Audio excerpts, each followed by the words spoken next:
Okay, so I'm sitting here thinking about love bombing and how that works. Oh, boy. How about bombing on the video? Sorry about that. So no, I'm thinking about love bombing and how that works. And I was trying to get a perspective from the narcissist point of view. And think about love bombing like this. Say you owned a movie theater. And it's a movie theater that, it's one of these new movie theaters where they serve food, they bring food to your seat, and you have great movies. And say this was the lifeblood, this is what made you tick. So you're the movie theater owner. Your movie theater has a problem though. Now, unbeknownst to you, and you're going to be playing the part of the narc, I want you to try to understand how they think. Unbeknownst to you, you actually have an attraction to the smell of sewage. You actually enjoy the smell, and you don't mind it. You're benign to it. It's just something that you do, that you like. So anyways, you get really excited when people come into your movie theater to see your movies. And remember, you serve food. Okay, that's something that you do too.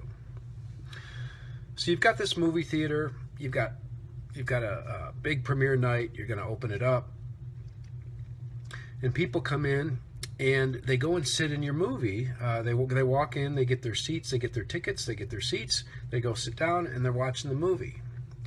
Now, the movie theater that you bought though has a big crack in the foundation, and part of the sewer gas leaks through, and the patrons start to smell it after a while.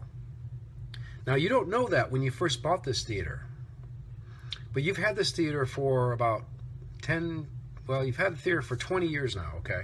Okay, I'm kind of changing the story, but so you've had the theater for 20 years, but when you first bought the theater, you were little, you were young, you didn't really know that smell because you were so young that you got used to it. It just became part of you, this smell of sewer gas that you actually kind of like. It reminds you of popcorn and everything. You have an association with it, okay? So let's fast forward 20 years. You've had 20 years of running this movie theater. And what happens is when people come into this theater, they go to sit down and they order food. And you know from experience that after about 15 minutes into the movie, they'll start to complain. Now, you can't smell the sewer gas. I mean, you can, but you're used to it. It's actually, you think it's pleasant. But your patrons are always complaining about it. And you know this from experience over and over again. And you know you're frustrated because you don't think there's a problem, because you've got this place, you've had the movie theater, it's been operating for 20 years. And you're used to the smell of the gas. It doesn't, like, you actually like it. Like, again, you have an association with it. Like, it's popcorn and fun times and good movies.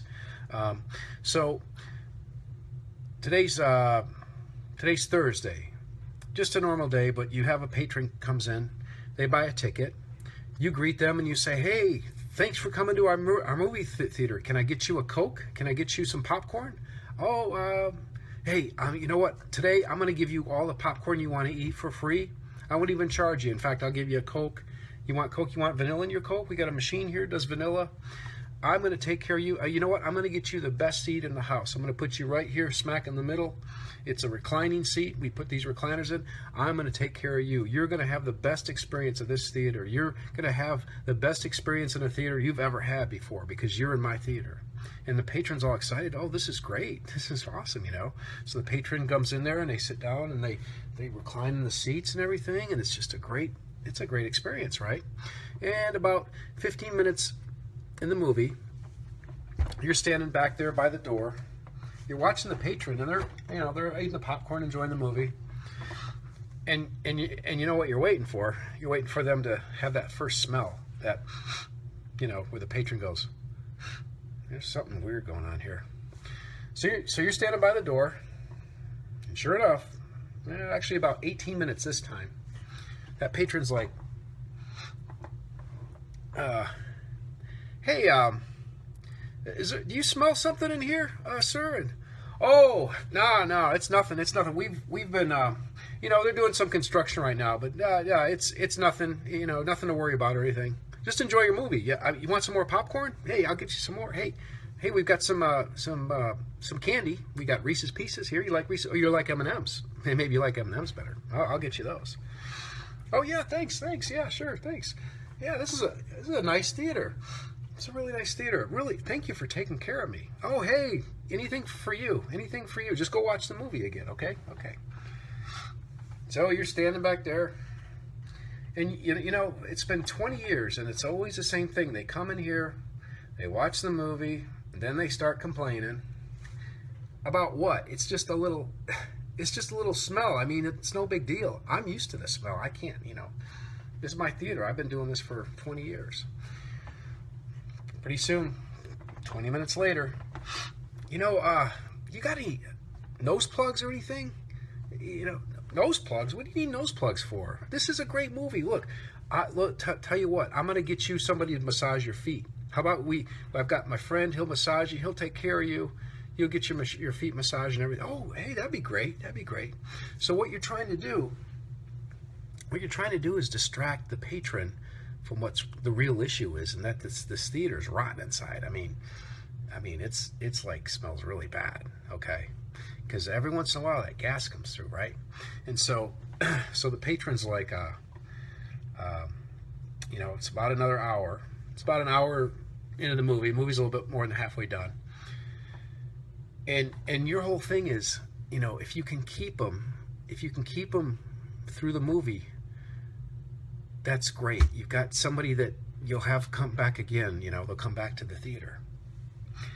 If you can get them to stay through 2 movies, you're doing pretty good, okay? But most of the time, they just leave because of the smell. It's just you know, they just don't want to do it. So it's an hour and 10 minutes. Patron gets up. Hey, look, I really appreciate all that you're doing for me. Hey, you don't have to go. You don't have to go. Did you like your foot massage? Turn over. We'll do the other side of you. We'll do your back. We actually have a seat now. Well, we'll spin it around. We'll do your back and everything, and that'll take care of you, right? In fact, he's not here today. I'll personally do it. So you're doing your massage in this patron's back, and you know, you said you were going to massage him for 10 minutes. You do it about 2 minutes, and you're like, man, I'm bored of this. This is a lot of work. So you just kind of stand back by the door. Oh, this person's probably going to leave the theater here. Patron's like, yeah, hey, thanks. Oh, I feel so much better, but listen, I have to call my mom. I left my cell phone in the car. So the patron leaves, right? The patron goes out, patron's gone. And you're like, oh, man, there's another patron gone. It always happens. It always happens. So this happens quite regularly. You know, they come in, they stay for maybe an hour. Yesterday one only stayed for 15 minutes because the patrons are smelling something bad. There's not a good vibe going on, okay? They don't like it. And you know they don't like it, but you know, hey, I mean, look, I smell it. I don't see a problem. If they just would just not ignore it or just try to smell it the same way I did, that would be great, you know? Okay, so it's the next day, you know, get up, go to work, open the movie theater at 10 o'clock. Some people come in to see the matinees. They come in about 10:30 or so. And today, somebody's coming in. Hey, you're here to see the movie? Oh, yeah. Well, yes, I am. I'm here to see the movie. Oh, great. Hey, you know, we've got free massages today, and you know what? If you buy 2 tickets, you get half off the second ticket. Oh, that's great. Yeah. Do I have to stay? Oh, you have to stay for both of them. Yeah, I mean, right in a row. That's the only way we do it. Oh, okay. Well, that's great. Yeah, boy. Yeah. Oh, and we have a special today on food, and we've got steak that we have a steak fillet that we normally price at $19.99, but today it's only $9.99. It's half off, and we can get you that, sir. Would you like that in a nice, comfortable seat? Why, yeah, that'd be great, but you know, I really don't need the steak. I can't smell. My smelling's gone. Oh, did they say their smelling was gone? If they can't smell the sewer, man, they're going to stay around a little bit. Oh my God, this might be the one. I can use this one. This guy will come into the theater. Oh my God, if it's like there was a guy 2 years ago who came into the theater every day for like 2 months because he couldn't smell. He was a codependent, something like that. I don't know, but he couldn't smell. You know, he'd come in and he'd stick around and he just didn't see all the smell didn't bother him. The cockroaches down by the drains and stuff. So anyways, that's exciting news. So this Friday you got a guy who just kind of like told you more than he should have. He told you, I can't smell. Hey, you can't smell. That's the kind of guy. Okay, sir. Well, so if he can't smell, I don't have to do as much work, right? Because he's not going to complain. He's just going to sit there and watch the movie, right? Let's do that. Let's see. So you bring him out. You say, hey, you go ahead and pick your seat. Oh, what about the middle one? Well, the middle one, that's reserved for some people. Why don't you sit up there in the back? We got, it's a pretty good view up there. Oh, okay, I'll go up in the back.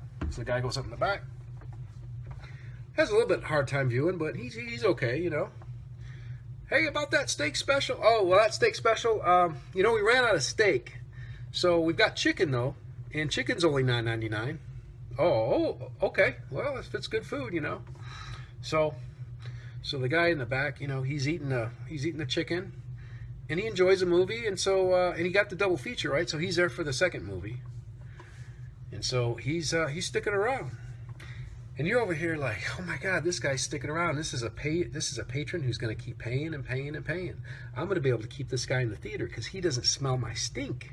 He doesn't smell the theater stink. So you're able to keep this guy in the theater. Remember, you're the narc, okay? And this guy who doesn't have any smell, he doesn't smell all the crud, okay? And he sticks around. And you're able to keep him there, coming back day after day after day. You know, a week from now, he's not in the theater. So you call him, hey man, you coming in? We kind of missed you, man. I've got a massage for you today. I'll give you the best back massage you've ever had. And the guy, oh, okay, yeah, I just saw the movie yesterday, but I'll come see it again, okay? So the guy comes, you know, hey, I'm right here for that massage. Oh yeah, that massage, yeah. Hey, go up there, and I'll be there in a little bit. Okay, I got to run some things here in the theater, you know. Okay, so you go there and you look up, and the guy is he asleep? If he's asleep, you don't have to do the massage, you know. But you go up and you do this on his back a little bit, and he's happy, just enough to just keep him there, you know. So this guy's great because he's making you money. He's coming in every day. Boy, if I had 10 more like him, I could put this one in this theater 1. I could put this one in the movie room 2, this one in the movie room 3, and I could just play them all against each other. I could keep going from one to the other. This would be great, and it's easy to manage because they can't smell. I need guys that can't smell. Okay, so now one of the patrons comes back. The patron from Thursday that only stayed an hour and 10 minutes. That patron comes back and says, hey, I want you to meet my friend Bill. Oh, okay, hi Bill. Bill is a foundation repairman, and his brother's a plumber, and I think I know what's going on with your building. Oh, there's nothing going on with my building. It's been that way for 20 years. There's no problem. You know, that's just how it is. Well, we can fix it, but let him have a look around. Well, okay, he can look around, but there's no problem. I mean, that's just how it is. This is how I run my theater. That's how I do it. So, all right, well, let's just look around a little bit. So the guy, he looks around, and he calls his brother plumber, and the plumber comes over. They look at it and everything. And so they come up to him and they say, hey, we'd like to meet with you, Mr. Theater Owner. Yeah, what?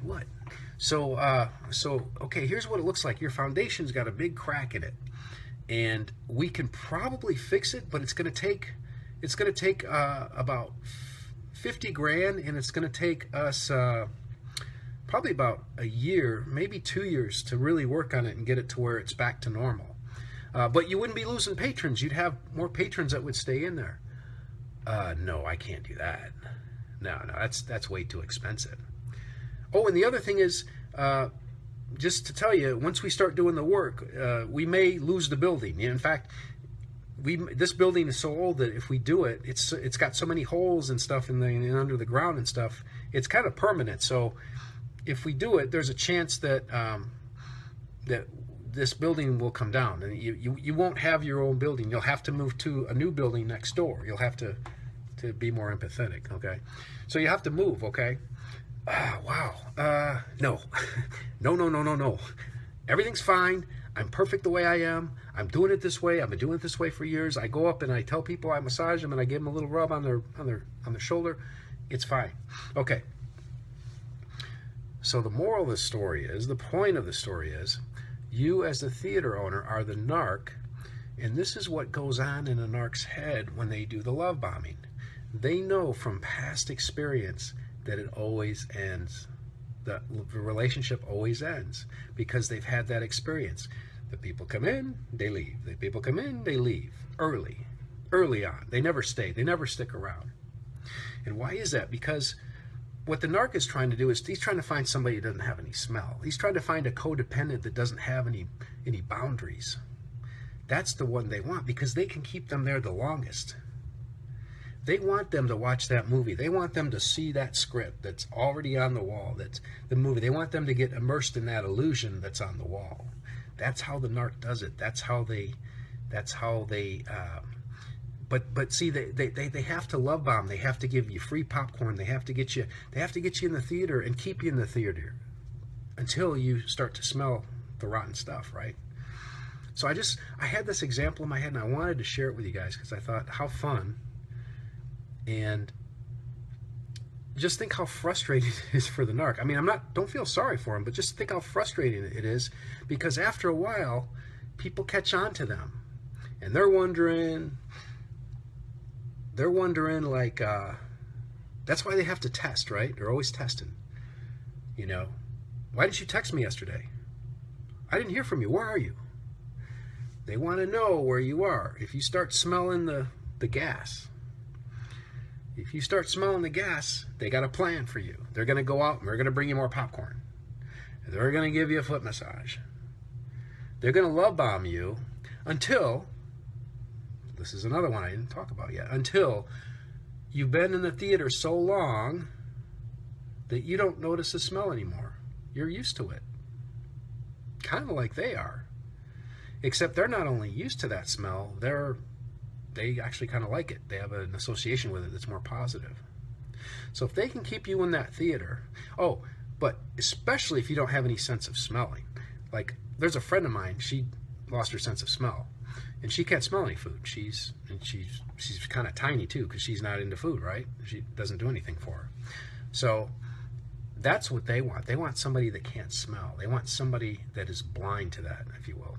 Blind, but blind to the nose. So that's their best prospect. Now, is it a high quality prospect? Not really. No, they like the challenge. They like somebody that can smell, but they also like somebody, they like somebody that can smell, but somebody that they can convince that there's no smell in the air, that everything's fine. Those are the best ones. The ones that start to get up and they go, no, you need to sit down. The ones that have a lot of money that come in, boy, if they can keep them in the seats the longest, whew, that's a good supply run, right? That's a great one. I want the ones with money. I want the ones that make me look good. The ones that, look good, those are good supply, right?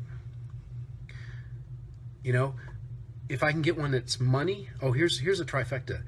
She has money that she has access to, She looks great, so she improves my social stamina, my social illusion, and she doesn't smell. That would be the best. But chances are, if she doesn't smell, she's not in here or whatever. But anyways, that would be my trifecta if I was a narc. Okay. So, movie theater owner, foundation problem. The foundation represents the narc's personality disorder itself. The disorder is so bad, the foundation is so bad that it's going to be almost impossible to fix. And if they can fix it, they're going to lose the building. Okay, they might snap one piece back together, raise part of the concrete floor, crack, boom, falls off, goes into a hole, something. Same thing with a personality disorder. With a narc, they're usually so far gone that if you take away their personality, and it's full of it's like Swiss cheese. Everything is tangled and there's holes through things and it's wrapped around. It's them. It's their disorder. You try to take that apart, unravel it. What do you have? You're just going to destroy the person. So when would the narcs change? Well, if they knew for sure they were going to lose the building, right? If they were going to go out of their mind, if they had something so devastating in their life that they had to run from the building, say a fire, if there was a fire in the building or if there was a flood, when the narc would have to leave the building and would have to get a new building. They would be without a building. They'd be like, I need a new building. But even then, and that's a really small percentage. I don't want to give you guys a lot of hope because there's not a lot of hope, okay? Even then, this is assuming that they could change. Even then, if they were to build a new building, they are so used to that smell, they will go out and buy a smell machine to put the gas smell in there. And they will want the patrons to come in and they'll want them to do this. So the narc can go, hey, it's okay, I got it. Here's some nose plugs. Yeah, here. Just come to me, I'll take care of you, So, will they change? Yeah. Maybe they'll change the facade. Maybe the building will change. But now we're kind of going into different areas. But my point is, they have to love bomb. They have to get you to look past all the stink. If they get you to look past the stink long enough, you'll get used to the stink. You won't even notice the stink, the frog in the boiling water, that kind of thing. Or, if you got really low boundaries and you're good supply, yeah, you're good too. You can't smell. So, I hope that helps. Go watch a movie. Go get some popcorn. Have some fun. All right, guys. Love you. Over and out.